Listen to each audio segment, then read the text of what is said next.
तो राम राम, राधे श्याम, भक्ति भाव विद रेणु रस्तोगी चैनल में मैं आपका स्वागत करती हूँ। तो आप सभी को एकादशी की, कौन सी, पुत्रदा एकादशी की हार्दिक शुभकामनाएं। तो आशा करती हूँ कि आप सब कुशल मंगल होंगे। तो आज की वीडियो रहने वाली है कि पुत्रदा एकादशी, श्रावण मास के शुक्ल पक्ष की एकादशी कौन सी है और कब रहने वाली है, इस कब का व्रत करें और व्रत की विधि। तो चलते हैं, शुरू करते हैं। तो सबसे पहले बात कर लेते हैं कि इसमें आज की एकादशी, पुत्रदा एकादशी में बाल रूप की पूजा की जाती है, चतुर्भुज नारायण की। तो विष्णु भगवान का बाल रूप है हमारे क्या हैं, ये लड्डू गोपाल जी हैं, जिसकी घर घर में सभी सेवा करते हैं। तो आज आप अपने लड्डू गोपाल जी की पूजा कीजिए बाल रूप में। और जिनके यहाँ बाल रूप में, यानी कि सबसे छोटे लड्डू गोपाल जी जैसे मेरे हैं, तो इनकी भी कर सकते हैं। और जिनके घर में अगर लड्डू गोपाल जी छवि के रूप में विराजमान हैं, मूर्तिमान है या छवि में है, तो सभी की करनी है। और जिनके यहाँ मूर्तिमान नहीं है तो उनकी अगर कोई छवि भी है तो उससे भी आप पूजा कर सकते हैं, फोटो से, या उनका कोई आपके पास कोई भी चित्र हो, फोटो हो, उसकी पूजा कर सकते हैं। तो पहले बात कर लेते हैं कि एकादशी कब है। तो पुत्रदा एकादशी 5 अगस्त की है और 4 अगस्त को आ रही है, 11:41 पर आ रही है। और अगले दिन यानी कि 5 तारीख को रहेगी 1:25 तक। तो हमने जो हमें सूर्य व्यापिनी एकादशी जो मिल रही है वो मिल रही है 5 तारीख को। तो व्रत हम करेंगे 5 तारीख को। 5 तारीख को बन रहा है पुष्कर रवि योग, रवि योग बन रहा है। तो रवि योग और पुष्कर योग बहुत संयोग से बहुत अच्छा फल देने वाले होते हैं और इसमें पूजा का फल हमें कई गुना मिलता है। तो जब रवि योग आए या पुष्कर योग आए, इनमें किया गया जप तप दान बड़ा फलदायी होता है। तो जब हम एकादशी का व्रत करते हैं तो उसमें क्या होता है, जप पहली चीज होती है, जिसमें हम ओम नमो भगवते वासुदेवाय का जाप कर सकते हैं। तप मतलब इस दिन हम, ये तप हो जाता है हमारा कि हम अन्न छोड़कर भगवान विष्णु के नामों में या राधा रानी के नाम, जो भी कोई नाम आपको प्रिय है, राम राम, हरि हरि, कृष्ण कृष्ण, जिसको भी आप जजते हैं, तो हम उसका तप भी कर पाते हैं। जप तप और दान, दान जब हम व्रत रखते हैं तो दान भी अवश्य करते हैं। तो ये क्या होता है, ये 3 दान करने के कारण और 15 दिन के जो हमसे अनजाने में पाप होते हैं, तो दैहिक, मानसिक और वाचिक, इनका भी नाश करती है। तो इसलिए एकादशी पुण्य तिथियों में गिनी जाती है। तो इस बार की एकादशी पर रवि योग बन रहा है, महासंयोग बन रहा है, 12 बजे अभी जीत मुहूर्त है और बहुत पुण्य फल देने वाली एकादशी। ये 2 बार आती है, एक बार सावन में आती है और एक बार जाड़ों में आती है। तो ये पुत्र, और इस एकादशी से पुत्र की प्राप्ति, मतलब जिसकी कामना होती है पुत्र की, तो पुत्र की प्राप्ति भी हो जाती है। तो अभी भी 3 मिनट से ज़्यादा की वीडियो हो चुकी है, जिसमें कि मैंने सिर्फ अभी बताया है।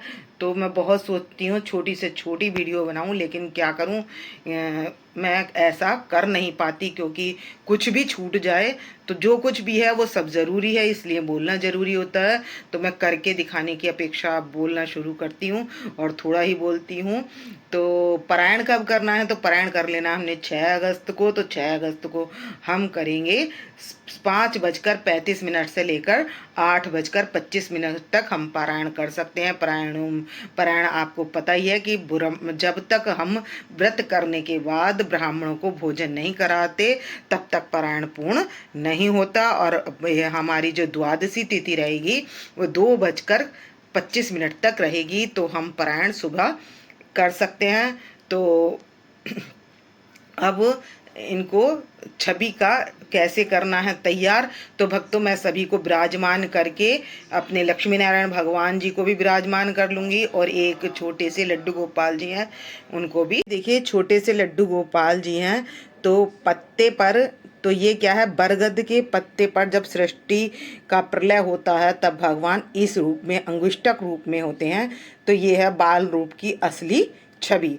और अगर ये भी संभव ना हो सके तो आप अपने छोटे लड्डू गोपाल जी के साथ जो भी आपके पास मूल हैं छवि में विराजमान, तो उनकी पूजा कर सकते हैं। लेकिन मेरे पास ये छवि है तो मैंने आपको इसका दर्शन करा दिया है और मैं इनको विराजमान कर लूँगी। और सबसे पहले मैं पुष्प से छींटा लगाकर सभी का शुद्धिकरण कर लूँगी और सभी के राधा रानी के मैं लगा लूँगी रोली से तिलक, और बाकी सभी के चंदन से तिलक लगा लूँगी। सबका अब कर लेते हैं सबका शुद्धिकरण, और अब विराजमान भी कर लेते हैं, शुद्धिकरण भी कर लेते हैं। और गणेश जी को मैं करा दूंगी तिल का आसन देकर विराजमान। तो मैंने तीनों को एक साथ पधार लिया है और छींटा लगाकर मैंने शुद्धिकरण कर लिया है, और हमने गणेश जी के तिलक रोली से लगा दिया है। और सबसे पहले हम क्या करेंगे, अब चंदन का तिलक लगाएंगे। तो सबसे पहले हमने गंगा जल डालकर खुद स्वच्छ हो जाना है, बाल्टी में जल लेकर नहा लेंगे। और स्नान आदि करने के बाद हम करेंगे लड्डू गोपाल जी का धूप दीप से पूजन। तो इनके लिए तो जब हम इनका पूजन करेंगे तो धूप दीप नैवेद्य तिलक आदि लगाकर वंदना करेंगे इनकी। और यहाँ पर मैंने सभी के इतने मैंने तिलक लगा लिया है चंदन से, और लक्ष्मी जी के लगा लिया था मैंने रोली से, और राधा रानी के भी रोली से तिलक लगा दिया था, गौ माता के भी तिलक लगा लिया रोली से, और सबका हमने तिलक बंधन कर दिया है। पल्लव लेकर मैंने अशोक के पत्ते लेकर कर लिया है कलश का पूजन। एक लौंग का जोड़ा और सुपारी एक का सिक्का डालकर कर लिया है मैंने कलश का पूजन। और अब यहाँ पर हमारे लक्ष्मी नारायण और विष्णु भगवान जी जो भी हैं, तो पहले गणेश जी को तो हम वाइट जनेऊ धारण करा देंगे, और अपने विष्णु भगवान जी को येलो जनेऊ को कर दिया कलावा अर्पित। वस्त्र रूपी कलावा हम सभी को अर्पित कर देंगे। और इधर हमारे लक्ष्मी नारायण भगवान जी हैं, तो लक्ष्मी जी की तरफ लाल कर देंगे और विष्णु भगवान जी की तरफ पीला। तो ये हमारी लक्ष्मी जी की तरफ इधर ये लाल कर देंगे। राधा रानी के पास तो मैं ये वाइट पुष्प अर्पित कर दूंगी, और अपनी लक्ष्मी माता के पास वाइट पुष्प के ऊपर रेड पुष्प अर्पित कर देंगे, और एक येलो कलर का फूल अर्पित कर देंगे विष्णु भगवान जी के पास। गणेश जी के पास भी एक फूल अर्पित कर देंगे, और एक फूल हम लड्डू गोपाल जी के पास, कान्हा जी के पास अर्पित कर देंगे। इस तरीके से हमने पूजा की थाली तैयारी कर ली है, और ये यहाँ पर भी बुक पर पूजन कर लिया है, जिसमें कि है एकादशी की कथा।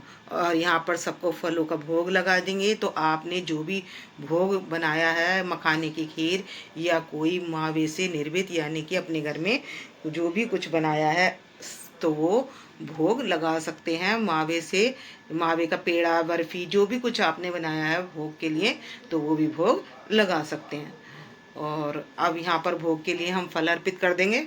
सभी के पास हम फल अर्पित कर देंगे। विष्णु भगवान जी के पास पीला फल अर्पित कर देंगे, और जो हमारी लक्ष्मी माता है उनके पास लाल फल अनार का लगा सकते हैं, या सेब हो तो सेब भी लगा सकते हैं। और सभी के पास हम आज सारे लाल ही फल हैं, सब लाल फलों का भोग लगाएंगे। तो गौ माता के पास भी हमने फल अर्पित कर दिया। ये हमने पंच मेवा इसका भोग लगा दिया है सभी को। और तिल का आसन मैंने गणेश जी को दिया था। अब कर लेंगे कथा शुरू। तो अब मैं दीपक जला लूँगी, और सबसे पहले हम दीपक जलाकर तब कथा शुरू करेंगे। तो हम दीपक जलाने के बाद ओम नमो भगवते वासुदेवाय, या श्री कृष्ण गोविंद हरि मुरारी, हे नाथ नारायण वासुदेव। भगवान के 1008 के नाम, या और भी जो कोई भगवान से आपको रिलेटेड याद हो तो वो आप पूरे दिन कर सकते हैं। और अब कर लेंगे हम कथा शुरू।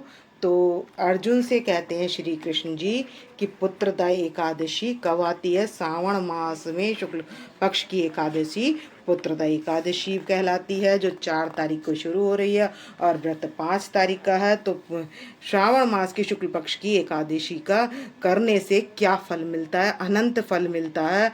और इसकी कथा ये कि महिष्मती नाम का ये नगरी में एक राजा राज्य करता था। तो वो पुत्रहीन था, और वो पुत्र के लिए बहुत परेशान रहता था। सब कार्य करने के बाद भी उसको सफलता नहीं मिली और वो वृद्ध होता जा रहा था और उसके संतान नहीं थी। तो वो ये सोचने लगा कि मैंने पहले जन्म में कौन सा पाप किया था जिसके कारण मेरे को पुत्र की प्राप्ति नहीं हुई।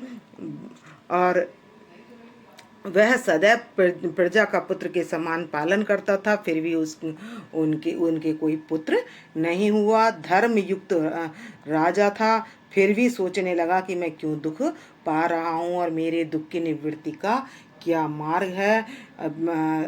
एक दिन धर्म के ज्ञाता लोमश ऋषि के पास पहुंचा और उनको प्रणाम करके उनके पास बैठ गया और अपना सारा दुख उनसे कहा। तब लोमश ऋषि ने अपनापन जताते हुए कहा कि तुमने पूर्व जन्म में उद्दंड थे और वहाँ इधर से उधर घूमा करते थे। ज्येष्ठ मास की एकादशी के दिन 2 दिन से भूखा था और दोपहर के समय जलाशय पर पानी पीने गया। उसी समय क्या हुआ, एक गाय वहाँ पर आ गई। तो वो तुरंत ब्याही हुई गाय थी जो पानी पी रही थी, तो उसको राजा ने भगा दिया और स्वयं पानी पीने लगा। इस कारण से वो अगले जन्म में पुत्रहीन हुआ। लगा कि शास्त्रों में ऐसा लिखा है, पूर्ण के प्रताप से पाप नष्ट हो जाते हैं। आप कोई ऐसा उपाय बताएं जिससे मुझे पुत्र रत्न की प्राप्ति हो। याचना भरे शब्दों को सुनकर लोमश ऋषि ने कहा कि तुम श्रावण मास के शुक्ल पक्ष की एकादशी का व्रत करो, जिसके प्रभाव से, और उसके बाद पुत्र एकादशी के बाद रात्रि जागरण भी करो, जिससे इस फल के प्रभाव से तुम्हारे यहाँ पुत्र, तुम्हारा सारा दुख जो है वो निवृत्त हो जाएगा और इस एकादशी के करने के प्रताप से आपके पुत्र की प्राप्ति निश्चय ही होगी। घर लौट आया और विधिवत जैसा कि मुनि ने बताया था उसी के अनुसार उसने व्रत किया और द्वादशी का फल प्रजा ने राजा को दिया। तो उसके कारण क्या हुआ, रानी गर्भवती हो गई और पुत्र की प्राप्ति हुई। तो इस एकादशी का नाम जब से पुत्रदा पड़ गया और पुत्र की इच्छा रखने वाले मनुष्य को विधि पूर्वक श्रावण मास की एकादशी का व्रत करना चाहिए। और इस एकादशी के व्रत से स्वर्ग लोक की प्राप्ति होती है, जो पाप होते हैं उनका नाश होता है और जिनके पुत्र नहीं होते, पुत्र की इच्छा रखने वाले को पुत्र की प्राप्ति भी होती है। अब जो हमने संकल्प के लिए पैसे लिए थे और फूल लिया था, वो क्या करेंगे, संकल्प कर लेंगे। थोड़ा सा मैंने जल हाथ में ले लिया है, पुष्प ले लिया है और जो दक्षिणा है वो ले ली है।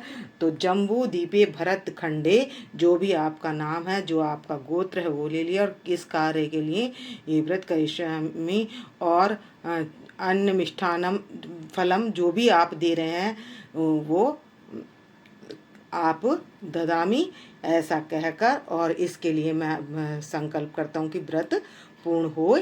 तो संकल्पम करिष्यामि, और ये हम अपने विष्णु भगवान या गणेश जी के पास अर्पित कर देंगे। और ये पैसे हमने दक्षिणा के अपने मंदिर में जो ब्राह्मण हैं उनको देने हैं, या आपके यहाँ जो ब्राह्मण भोजन करने के लिए आएंगे तब भी दे सकते हैं और पहले भी दे सकते हैं। तो इस एकादशी की बुक में क्या होते हैं, ये नाम लिखे हुए होते हैं। तो जो ये 26 नाम होते हैं ये हम एकादशी की बुक में से पढ़ लेंगे और घंटी बजाकर कर लेंगे आरती। हमारी तैयार है और घंटी बजा ली है। अब इसमें एक तो तुलसा जी की आरती कर सकते हैं और एक करेंगे गंगा जी की आरती और एक करेंगे विष्णु भगवान की आरती, और बाकी एक आरती हम अपने मंदिर में भी इसी प्लेट से कर लेंगे। तो ये थाली हमारी तैयारी है। तो करेंगे सबसे पहले बांके बिहारी की आरती। बांके बिहारी तेरी आरती गाऊं, हे गिरधर तेरी आरती गाऊं, आरती गाऊं प्यारे तुमको मनाऊं, हरि चरणों में शीश झुकाऊं, मैं बांके बिहारी तेरी आरती गाऊं, चरणों से निकली है गंगा प्यारी जिसने सारी धरती तारी, देख युगल छवि वल जाऊं मैं बांके हरी, तेरी आरती गाऊं मोर। का जल लेकर जोत ठंडी कर लेंगे। 3 बार घुमाकर हमने जोत ठंडी कर ली है और अपने विष्णु भगवान जी को, लक्ष्मी माता को, सभी को दे दी है। और देने के बाद हम कर लेंगे पुष्पांजलि, कहेंगे 3 बार पुष्पांजलि अर्पण करूं, ग्रहण करो महाराज कृपा दृष्टि, अब ये शरण पड़ेगी लाज। तो हम विष्णु भगवान जी के पास पुष्पांजलि अर्पित कर देंगे। और हमने व्रत का जो पारायण करना है तो इस बार दुर्वा से पारायण करना है, और दुर्वा भी संभव ना हो सके तो तुलसी पत्र से, पंचामृत से भगवान के या फिर फल से भी पारायण कर सकते हैं। जैसा संभव हो वैसा कर सकते हैं। और जिनसे अगर खाली पेट नहीं रहा जाता तो वो क्या है, फलाहार लेकर भी व्रत कर सकते हैं। तो आप कर लेंगे क्षमा प्रार्थना, क्योंकि त्रुटि के लिए क्षमा प्रार्थना जरूरी है।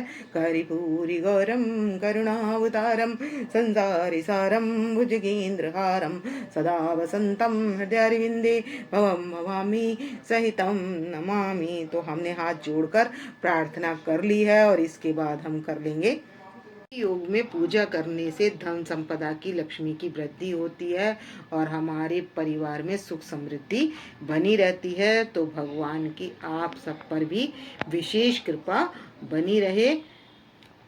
आप जब भी कोई कथा कीर्तन कोई भी कार्य करें तो उसके बाद अपने बड़ों के पैर छुएं और उनसे आशीर्वाद लें, और जो छोटे हैं उनको आशीर्वाद दें। और सबको नमस्कार करने के बाद, पूजा संपन्न करने के बाद सबसे ये करेंगे। तो इस वीडियो का करूँगी मैं यहीं पर एंड। यदि आपको मेरी वीडियो पसंद आए तो प्लीज़ लाइक करें, सब्सक्राइब करें और शेयर करना ना भूलें। कमेंट सेक्शन में लक्ष्मी नारायण के नाम से भी या विष्णु भगवान के नाम से भी आप हाजिरी लगा सकते हैं। और आप कमेंट करके बताएं कि आज आपकी राधा रानी का और जो हमारे बाल स्वरूप बाल गोपाल का आपको श्रृंगार कैसा लगा। तो श्रृंगार दर्शन, आरती का दर्शन आपको कैसा लगा। ये अगर वीडियो यूज़फुल रही हो तो लाइक, सब्सक्राइब और शेयर, कमेंट जरूर करना। तो मिलते हैं नेक्स्ट वीडियो में। भक्तो राम राम, राधे श्याम।